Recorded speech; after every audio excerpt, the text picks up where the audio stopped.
प्यारे देशवासियों, नमस्कार। मैं एक बहुत बड़ा सवाल आपके सामने करना चाह रहा हूं। जो वर्तमान में हमारे गृह मंत्री हैं, आप गौर करिए, जब से इन्होंने चार्ज संभाला है गृह मंत्रालय का, हालांकि ये चार्ज नाजायज है, ये सरकार ईवीएम मशीन की है, ये जनता की चुनी हुई सरकार नहीं है, ये धांधलेबाजी की सरकार है, गैर संवैधानिक सरकार है, असंवैधानिक सरकार है। ये यही वजह है कि आज ये देश के खिलाफ काम कर रही है, क्योंकि इनको किसी की वोट नहीं चाहिए। इनको वोट मशीन में बटन दबाने से मिलती है, और जिसको मशीन से वोट मिलती है वो जनता की परवाह कभी नहीं करेगा, कभी नहीं करेगा।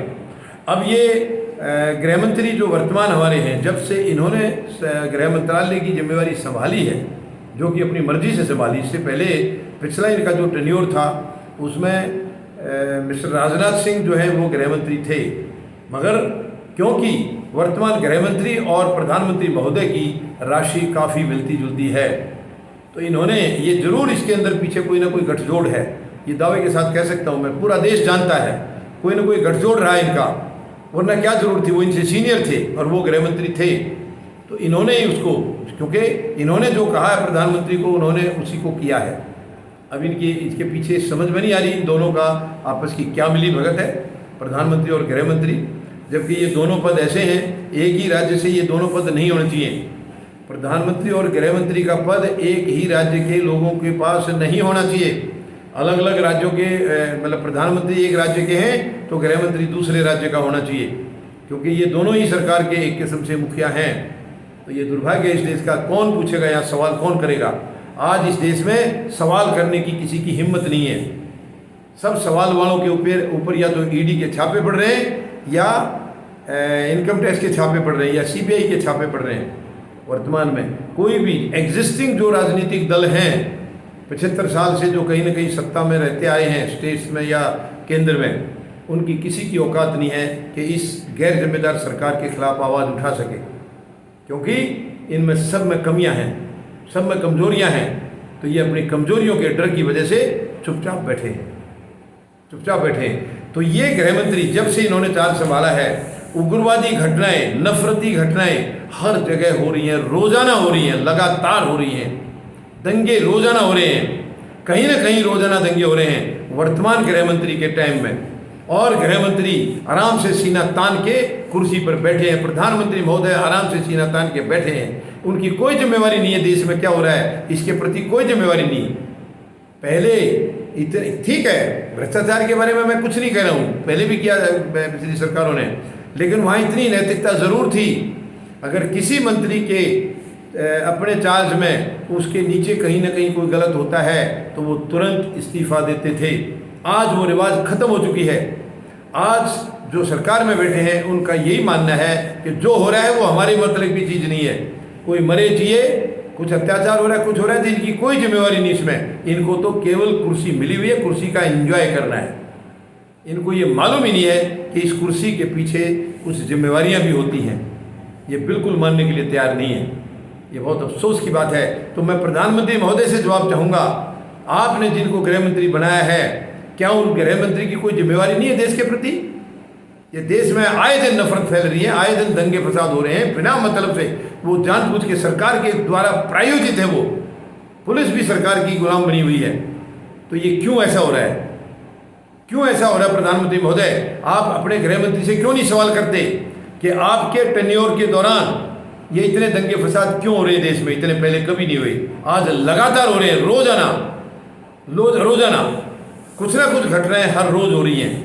कौन रोकेगा इनको? किसकी जवाबदेही है? प्रधानमंत्री महोदय, जब आपने कुछ करना ही नहीं है, आपकी कोई जवाबदेही नहीं है, तो कुर्सी छोड़िए, कुर्सी छोड़िए, किसी और को बैठने दीजिए। और वैसे भी आप नाजायज बैठे हैं, आप मेहरबानी करके कुर्सी छोड़िए। और बहुत लोग हैं इस देश में, इस देश को आगे ले जाने के लिए, देश की तरक्की कराने के लिए बहुत एक से बढ़कर एक बुद्धिजीवी हैं। सब आपकी तरह मानसिकता लेकर के नहीं आए हैं कि देश को बर्बाद करना है, लूटना है, खत्म करना है, बांटना है, इसको कमजोर करना है। ये मानसिकता आप लेके आए हैं। इस देश के अंदर एक से एक डेडिकेटेड आदमी है, इस देश के प्रति प्यार करने वाले आदमी हैं। मेहरबानी करके उनको चलाने दीजिए देश। प्रधानमंत्री महोदय, आप त्याग पत्र दे दीजिए, छोड़ दीजिए, क्योंकि आप नहीं चला पाएंगे, आप नहीं चला पाएंगे। 8 साल हो गए आप केवल तानाशाही कर रहे हैं। तानाशाही करके सीना तान के आप अपने आप को वहाँ पर कायम करके रखे हुए हैं। आपको जरा सा भी महसूस नहीं है कि आप टोटल फेल हुए हैं। भारतीय राजनीति में आप टोटल फेल हुए हैं और ये काला अध्याय के तौर पर जाना जाएगा। जो आपका टेन्योर है, सबसे ज़्यादा घोटाले इसमें हुए हैं और आप ईमानदारी की सरकार कह रहे हैं। रफाल घोटाला इस देश का सबसे बड़ा घोटाला है। क्या आप मानेंगे इसको प्रधानमंत्री महोदय? नहीं मानेंगे। आपने तो माननीय न्यायालय से भी इसका क्लियरेंस दिला दिया। तो ये बहुत अफसोस की बात है, बहुत दुख की बात है। तो मैं मांग करूंगा प्रधानमंत्री महोदय से, आप अपने गृह मंत्री का त्याग पत्र ले लीजिए, उनको पद से हटा दीजिए, क्योंकि वो देश के हालात काबू करने में असमर्थ रहे हैं, फेल हुए हैं। कहीं भी देश के हालातों पर काबू नहीं पाया जा सका है। इसका मतलब है कि ये या तो चाहते नहीं या उल्टा ये खुद ही भड़का रहे हैं। इन दोनों में से कोई एक बात है। और जब वो चाहे खुद भड़का रहे हैं, चाहे वो रोक नहीं पा रहे, तो पद पर बैठने का क्या औचित्य है? क्यों बैठे पद पर? ये पद ऐश करने के लिए नहीं होता है, ये काम करने के लिए होता है, देश को मजबूती देने के लिए होता है, देश की भावनाओं की कदर करने के लिए होता है। ये पद किसी को भड़काने के लिए नहीं है। आप अपनी राजनीति चमकाने के लिए इस पद का इस्तेमाल कर रहे हैं, ये बिल्कुल बर्दाश्त नहीं होगा, बिल्कुल बर्दाश्त नहीं होगा। प्रधानमंत्री महोदय, आप इनका त्याग पत्र लीजिए और कोई काबिल आदमी अगर आपके पास है तो उसको बनाइए गृह मंत्री, वरना आप भी छोड़िए और कुर्सी खाली करिए। कुर्सी खाली करिए। इस देश को और ज़्यादा डैमेज होता हम नहीं देख सकते हैं, और नहीं देख, कम से कम सैनिक तो बिल्कुल नहीं देख सकता है, क्योंकि हम लोगों ने गोलियां सीने में खाते खाते इस देश की रक्षा की है, देश की सीमाओं की रक्षा की है। तो हम ये अत्याचार, ये जुल्म होते हुए देशवासियों के साथ या देश के साथ हम देख नहीं सकते हैं, नहीं देख सकते हम। मेहरबानी करके आप इसको छोड़िए, पद को छोड़िए, त्याग पत्र दीजिए और किसी अच्छे इंसान को वहाँ सरकार का मुखिया बनने दीजिए, ताकि ये देश जो पीछे धकेला जा रहा है वो वापस खड़ा हो सके, आगे आ सके और इस दुनिया को एक नई दिशा दिखा सके।